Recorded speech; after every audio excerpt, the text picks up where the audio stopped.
Hello दोस्तों, आखिर क्या है ये रियासी का मामला? क्या हम अपने ही देश में सुरक्षित नहीं है? क्या हमारा देश हिंदू राष्ट्र नहीं बनेगा?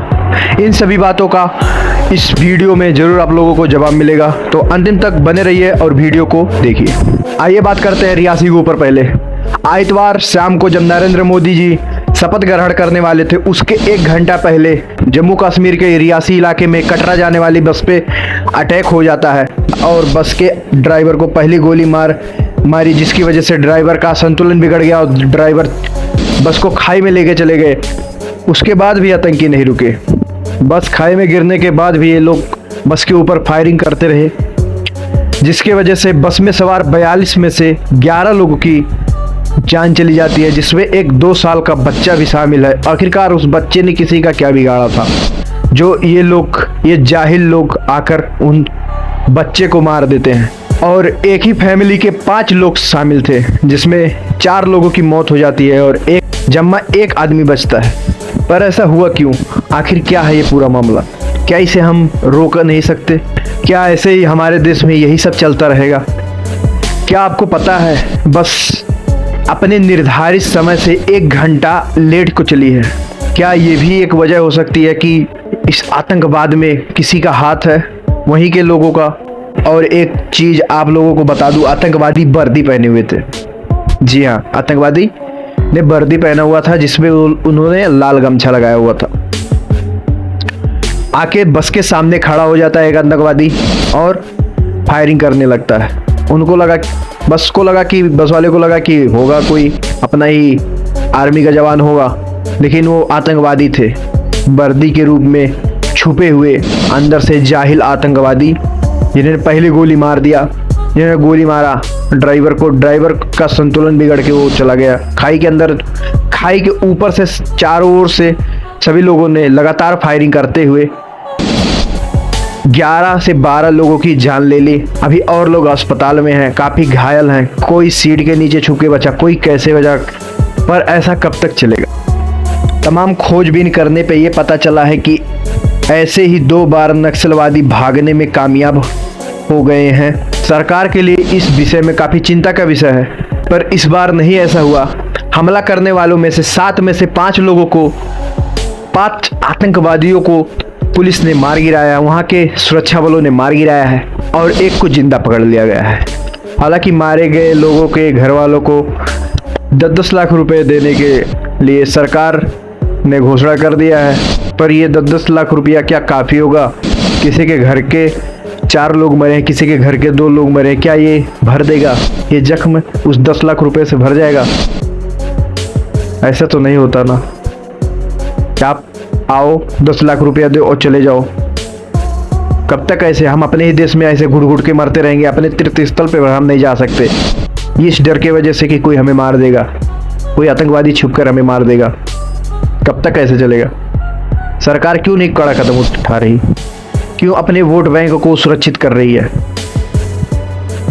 80% हिंदू हैं, 20% मुस्लिम हैं, लेकिन ये 80% को ना देख के 20% को देखते हैं। ऐसा क्यों? क्योंकि वो एकजुटता है उनमें और हम लोगों में दोगलापन है। बहुत बड़ी बात कह रहा हूँ, आप सुनिएगा ध्यान से। वो लोग एकजुट होके एक ही सरकार को चाहते हैं और हम लोग रुपए के लालच में खटाखट के चक्कर में कि 8500 रुपया हम लोगों को महीने का आएगा, हमारे घर में 3-4 लोग 30-35 हज़ार रुपये फोकड़ में आएगा बिना कुछ किए हुए। हम लोग वो चाहते हैं। हमें सरकार से और कुछ नहीं चाहिए, विकास करे या कुछ ना करे, लेकिन हमको पैसा चाहिए। ये हमारी सोच है। उन लोगों की वो सोच नहीं है, जिसकी वजह से आज वो लोग कामयाब हैं और हम लोग 80% होते हुए भी उन लोगों के सामने कुछ नहीं है। क्यों? क्योंकि वो हमारा फॉल्ट है, उनका नहीं। चंद बिकाऊ नेता ऐसा काम करते हैं, आएंगे रुपया दे देंगे, हो जाएगा। उनके घर का कोई मरेगा तब ना पता चलेगा कि क्या हुआ, कैसे हुआ। लेकिन नहीं, तब देखेंगे कितना खोज करते हैं, कितना क्या करते हैं। आएगा वो भी समय आएगा, कभी ना कभी तो जाओगे और फिर मारे जाओगे। ये जानो, जो सांप को पालता है ना, सांप उसी को काटता है। तुम सांप पाल रहे हो, तुम्हें भी काटेगा। हालांकि ये सब ऐसे नहीं है कि मतलब कुछ जाहिले भी हैं, कुछ पढ़े लिखे जाहिल भी हैं, जो कुछ रुपयों के चक्कर में अपना वोट ऐसी सरकार को दे देते हैं कि वो केंद्र में बैठ के कुछ कर भी नहीं सकती। इस समय जो सरकार जीती है उससे इतना भी हक नहीं है कि वो अपने दम पे कोई फैसला ले बिना विपक्ष के सहयोग के। विपक्ष सहयोग क्यों करेगा? कोई उसे तो नीचा दिखाना है ना इस सरकार को। उसे क्या मतलब, कोई मरे कोई जिए कोई कुछ भी करे, उस सरकार को कोई लेना देना नहीं है। जब तक एक सरकार ऐसी बनाओ, स्वतंत्र सरकार बनाओ कि वो अपने दम पे फैसला कर ले, किसी को भी वोट दो ताकि एक को ब्लेम कर सको। अभी ब्लेम भी करोगे और कुछ मिलेगा भी नहीं। तो सरकार ऐसी चुनो कि जो तुम्हारे लिए कुछ कर सके, ऐसी मत चुनो कि कुछ कर भी ना सके और वो भी सरकार रहे और कुछ कर भी ना सके। रुपया लेने वाले ऐसे होते हैं कि अपने घर में जब बच्चा पैदा करने का होता है, घर में उनके 2 रोटी नहीं रहेगा। ध्यान से सुनिएगा, बहुत ही अच्छा बात बोलने जा रहा हूँ। घर में उनके 2 रोटी भी नहीं रहेगा और उन्हें चाहिए बच्चे 10 कम से कम। अब ब्लेम करेंगे किसको? सरकार को कि नौकरी नहीं लग रही। अबे कुछ अपने दम पे कर लो, कोई बिजनेस कर लो। कब तक सरकार के भरोसे बैठोगे? सरकार के भरोसे पैदा हुए हो, कुछ करोगे तभी तो आगे बढ़ोगे। लेकिन बैठ के कोसना सरकार को, कह रहे हम पढ़ लिए, हम ये कर लिए। तुमसे 12 तो साले क्लियर होता नहीं बिना चिट किए हुए। 12th क्लास में तुम चिट करके पास होते हो। तुम्हें चाहिए सरकारी नौकरी जो 50,000 रुपया मिले, ऐसे तन के चलो। सपने देखो, देखना बुरी बात नहीं है, पर अपने औकात अनुसार देखो। तुम चिट करके पास होने वाले, तुम्हें चपड़ासी की नौकरी नहीं मिलेगी। तुम्हें चाहिए गवर्नमेंटल जॉब, 50,000 रुपया मिले। बाबू ये तो पॉसिबल नहीं है ना। तुमसे अपना 10 लोगों का परिवार नहीं पलता। अब तुम जो 140 करोड़ जनता को देख रहा है, तुम उस पर ब्लेम कर रहे हो कि वो रेख देख नहीं कर पा रहा। तो शायद तुम 10 लोगों का परिवार नहीं पाल पा रहे हो, तो 140 करोड़ की पाल रहा है। यही सब बातें हैं। जब आप लोग ऐसी चुनोगे कि मतलब कुछ कर ना पाए सरकार, तो सरकार भी कुछ नहीं कर पाएगी और उसको आप ब्लेम भी नहीं कर सकते। अगर जो आप लोग दिए होते उतना कि जो वो संसद में बैठे बैठे कोई चीज़ पास कर सके, तब आप ब्लेम करो तो चलो ठीक है। अभी वो कुछ भी नहीं करेगी तब भी नहीं आप कुछ ब्लेम कर पाओगे। सरकार तो बनेगी, 5 साल तक तो झेलना ही आपको, चाहे जैसे झेलो, चाहे अच्छे से झेलो, चाहे बुरे से झेलो। उतना तो कर देते कि वो बैठे बैठे कुछ कर सकता, लेकिन उतना भी नहीं किया गया। हालांकि सरकार अपने तरफ से कर रही है जो उसको आ रहा है, विपक्षों को भी मिला रही है, अपने वालों को भी मिला रही है कि कुछ करते हैं इसके ऊपर। अभी बातचीत चल रही है, 5 आतंकवादी को ढेर कर दिए, एक को पता करेंगे, उसके बाद उसको भी निपटाएंगे। अब आइए बात करते हैं ऑल आइस ऑन रफा के बाद जो ऑल आइस ऑन रियासी, ये क्यों नहीं लिखा बॉलीवुड के नचनियों ने? आप लोगों ने देखा होगा, आज से कुछ समय पहले इजराइल ने गाजा पट्टी पे हमला किया था, तो कुछ लोगों ने भाग के रियासी अराफा के कुछ इलाकों में जाके छुप गए थे। सरकार ने बोल दिया था कि उधर चले जाओ, वहाँ पे अटैक नहीं करेंगे, इजराइल के सरकार ने। लेकिन वहीं पे कुछ आतंकवादियों ने सुन लेते हैं और आतंकवादी भी जाके उन्हीं के साथ में छुप जाते हैं और वहीं से हमला कर देते हैं इजराइल पे। तो इजराइल पे जब हमला कर देते हैं तो इजराइल वाले ने भी मिसाइल मार दिया। भाई अब क्या करेंगे? कोई आएगा तुम्हें मारेगा तो तुम छोड़ोगे तो नहीं। उसने भी मारा, इजराइल ने भी मारा और जाके उसको लग गया, राफा के इलाके में डाल दिया। तो कुछ बच्चों की जान चली गई, जिसकी वजह से कुछ बच्चों की जान चली गई। और तभी हम देखते हैं क्या, पूरे हमारे देश में all eyes on Rafah, all eyes on Rafah का पूरा होड़ लग जाता है। आम जो कुछ जानता भी नहीं है, आम नागरिक से लेके बॉलीवुड सेलिब्रिटी तक भरमार आ जाता है, पूरा ट्रेंड चलवा देते हैं। All eyes on Rafah, all eyes on Rafah, बच्चों को मार दिया। कितना क्रूर सरकार है ये। यही नचनिया, बॉलीवुड के नचनिया लोग, जब जिनकी फिल्में लोग 400 रुपये टिकट कटा के जाते हैं, उनकी कोई औकात नहीं है हमारे बिना, यही नचनिया लोग जाके देखते हैं। जब रियासी के इलाके में जब 7, 11, 12 लोगों की जान चली जाती है, जिसमें एक बच्चा भी शामिल है और एक ही फैमिली के 4-5 लोग शामिल है, कोई एक फैमिली के 2 लोग शामिल है, ऐसे करके 11-12 लोगों की जान चली जाती है और बाकी लोग अभी हॉस्पिटल में मौत से लड़ रहे हैं। कब किसी को क्या हो जाए कोई पता नहीं। लेकिन ये नचनिया लोग एक स्टेटस तक नहीं लगाते कि क्या हुआ, RIP लिख दे या आलाई सोने रियासी लिख दे, लेकिन नहीं होगा इनसे। क्यों नहीं होगा? क्योंकि ये दोगले हैं, और इनसे भी बड़े दोगले हम लोग हैं जो इनकी फिल्में देखते हैं। इनको इतना बड़ा बना दिए हैं कि पता नहीं ये लोग अपने आप को भगवान सोच लिए हैं। ऐसे नचनियों को समाज में रहने का कोई हक नहीं। या तो आप किसी की भी हरकत मत करो, आप इन सब चीज़ों में इन्वॉल्व ही मत हो तो ठीक है। आप दूसरे के देश पे लगा देते हो, अपने देश पे हुआ तो क्यों नहीं लगा रहे हो? ये भी तो देखना चाहिए कि नहीं देखेंगे ये लोग। क्यों नहीं देखेंगे? पैसा नहीं मिला ना। पैसा मिलेगा तो ये नचनिया कुछ भी करेंगे, लेकिन अपने देश पे होगा तब कुछ भी नहीं करेंगे।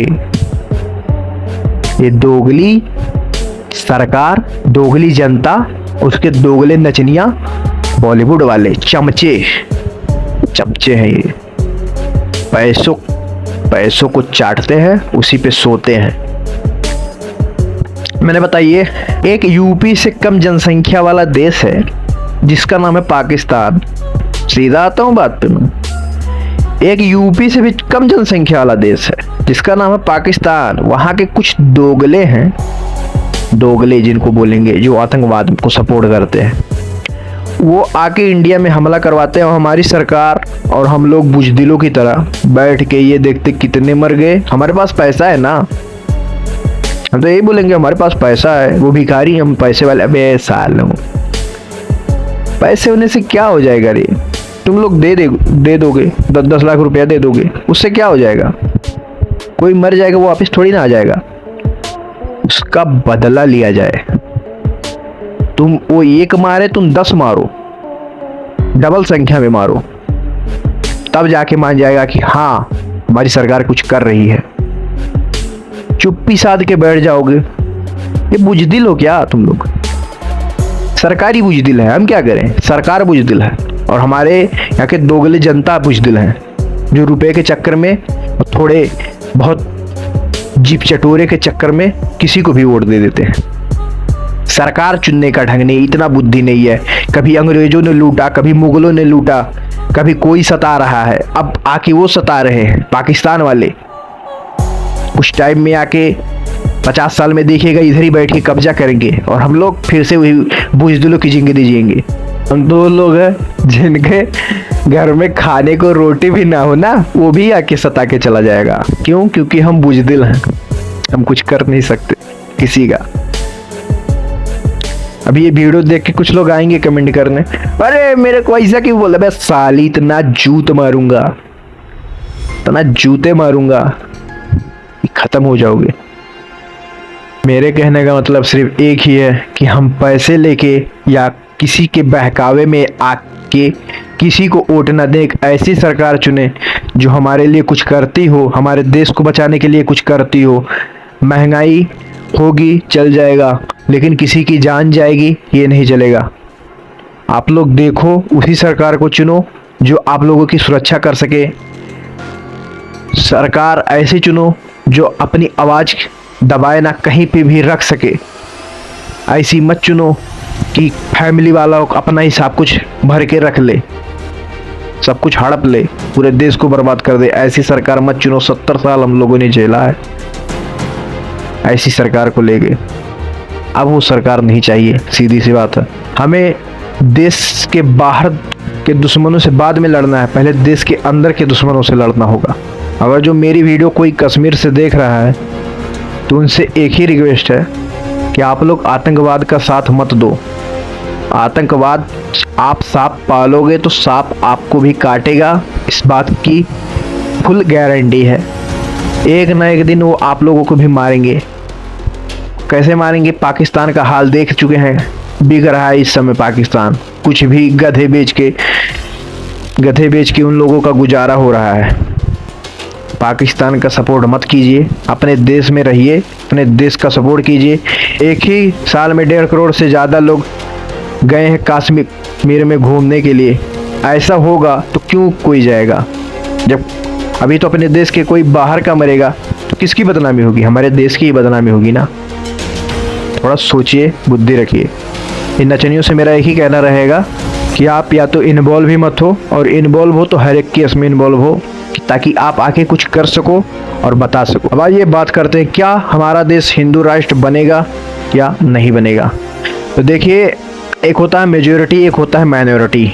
मेजॉरिटी में अगर जो हिंदुस्तान में देखा जाए तो मेजॉरिटी में हिंदू की संख्या अन्य सभी धर्मों से ज़्यादा है, मेजॉरिटी में देखें। और माइनॉरिटी में देखें तो बाकी और सभी आ जाते हैं, मुस्लिम आ गए, क्रिश्चियन हो गए, यही सब हो गए।